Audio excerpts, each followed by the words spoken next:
శ్రీ మహాగణాధిపతయే నమః.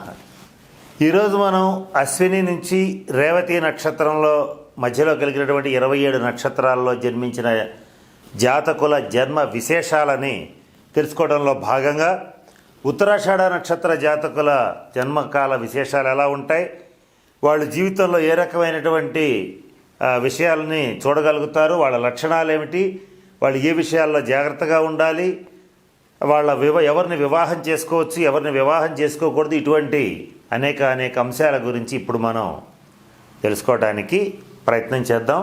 మొట్టమొదట అసలు ఉత్తరాషాఢ నక్షత్ర జాతకులు అని చెప్పి ఎవరిని అంటారని కనుక కాస్త ఆలోచిస్తే, ఒక వ్యక్తి పుట్టిన తేదీ, నెల, సంవత్సరం, జనన సమయం ఇవి గనక ఉండేటట్లయితే వాటిని తీసుకుని పంచాంగంలో గణన చేస్తూ ఉంటే ఆ రోజున ఉత్తరాషాఢ నక్షత్రం ఉంటే వాళ్ళందరూ కూడా ఉత్తరాషాఢ నక్షత్ర జాతకులని చెప్పవచ్చు.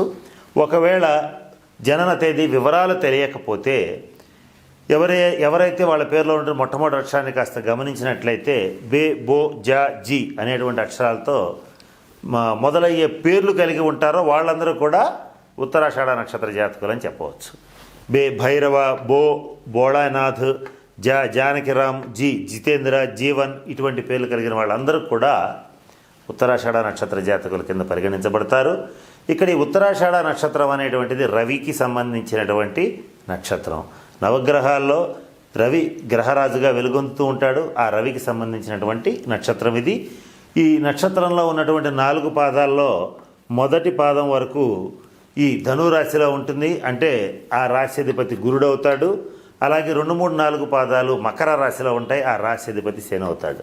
కనుక ఈ నక్షత్రం మీద రవి, గురు, శని గ్రహాల యొక్క ప్రభావం చాలా ఎక్కువగా ఉంటుంది. ఈ నక్షత్ర జాతకుల విషయానికి వచ్చినట్లయితే ఈ నక్షత్రంలో మొట్టమొదటగా శిశువు జన్మించినట్లయితే ఆ నక్షత్రానికి దోషమేం లేదు, ఇది మంచి నక్షత్రమే. సాధారణ శాంతి క్రియలే కానీ ప్రత్యేకమైనటువంటి శాంతి పరిహార క్రియలు పాటించవలసినటువంటి అవసరం లేదు.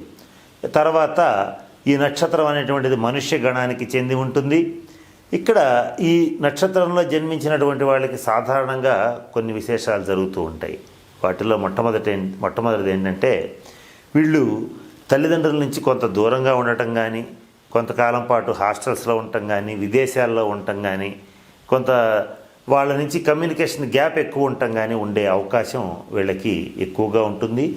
అయినప్పటికీ కూడా వీళ్ళలో ఉన్న గొప్ప లక్షణం ఏంటంటే, గురువుల్ని, దైవాన్ని, అలాగే పెద్దల్ని గౌరవిస్తుంటారు.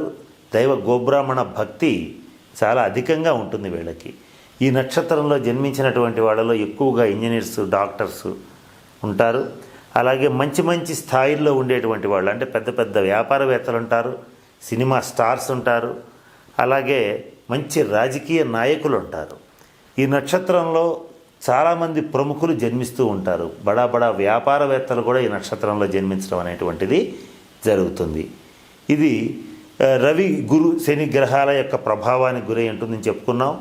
జన్మ జాతకరీత్యా రవి, గురు, శనులు ముగ్గురు కూడా జన్మ జాతకంలో ఉన్నటువంటి గ్రహగతులను విశేషంగా ప్రభావితం చేసేటువంటి వాళ్ళే.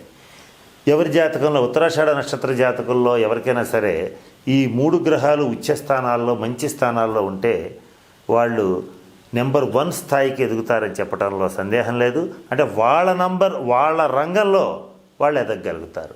కారణం ఏంటంటే, ఈ ఉత్తరాషాఢ నక్షత్ర జాతకులు దాదాపుగా అన్ని రంగాల్లోనూ ఉంటారు.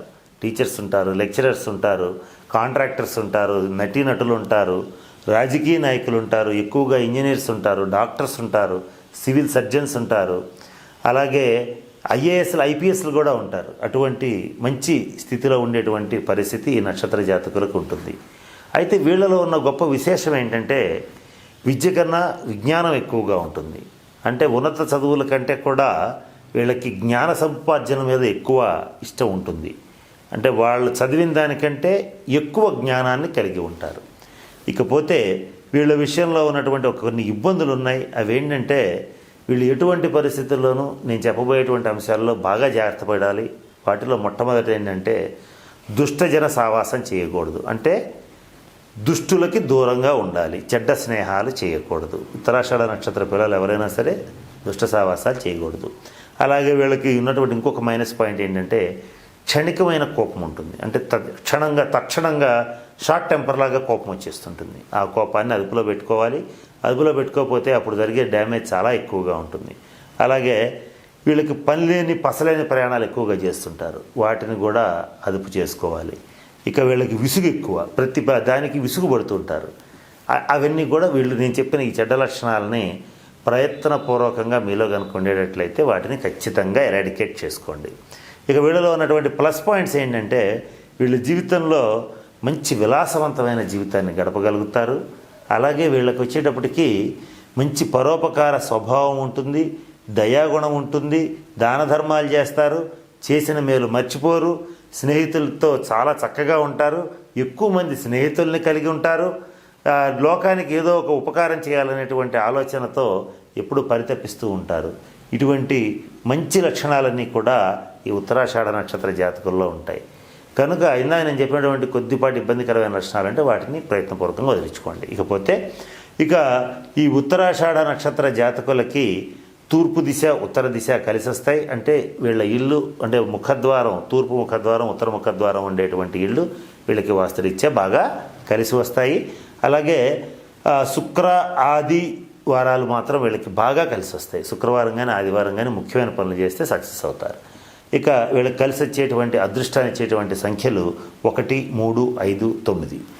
అంటే వీళ్ళ బైకులకు కానీ కార్లకు కానీ టోటల్ 1, 3, 5, 9 వచ్చేటట్లుగా కనుక చూసుకునేటట్లయితే వీళ్ళకి అత్యంత అదృష్టాన్ని తెచ్చిపెడతాయి.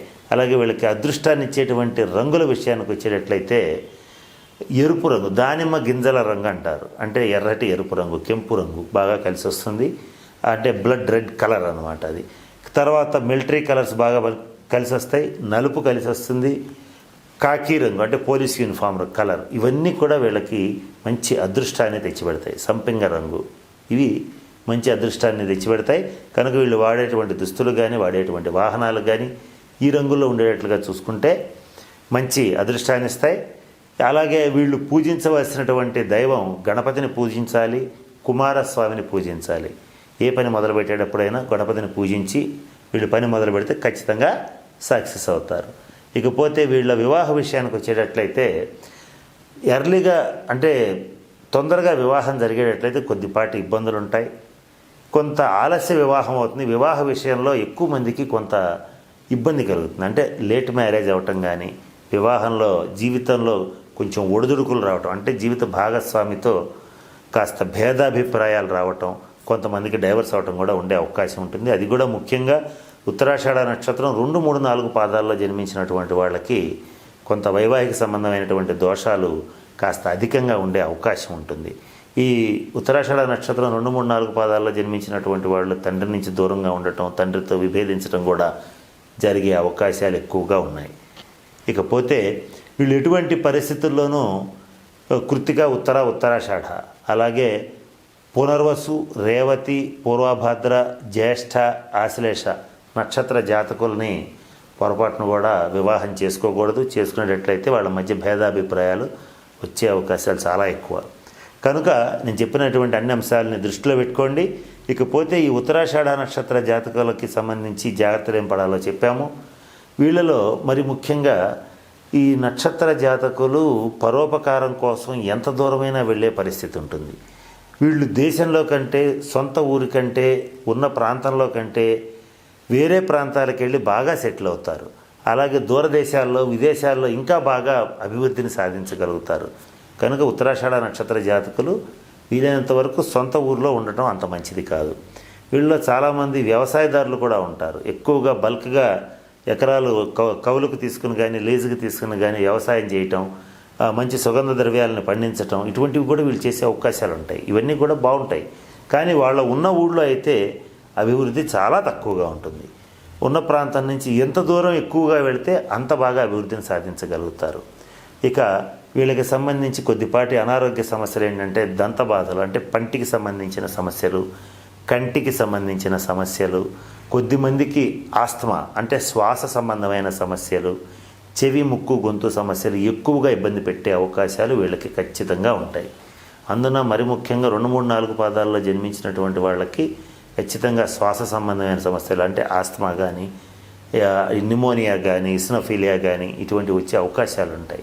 కనుక ఇటువంటి ఏమైనా ఉన్నప్పుడు తగిన శాంతి పరిహార క్రియలను జరిపించుకునేటట్లయితే వాళ్ళు ఆ ఇబ్బందుల నుంచి బయటపడే అవకాశం ఉంటుంది. కనుక నేను చెప్పినటువంటి అన్ని విషయాలని గుర్తుపెట్టుకుని ఉత్తరాషాఢ నక్షత్ర జాతకులు చక్కగా తగిన పరిహార క్రియలు పాటించి అష్టైశ్వర్యాలతో ఉండాలని మనస్ఫూర్తిగా పరమేశ్వరుని ప్రార్థిస్తూ సెలవు తీసుకుంటున్నాను. స్వస్తి.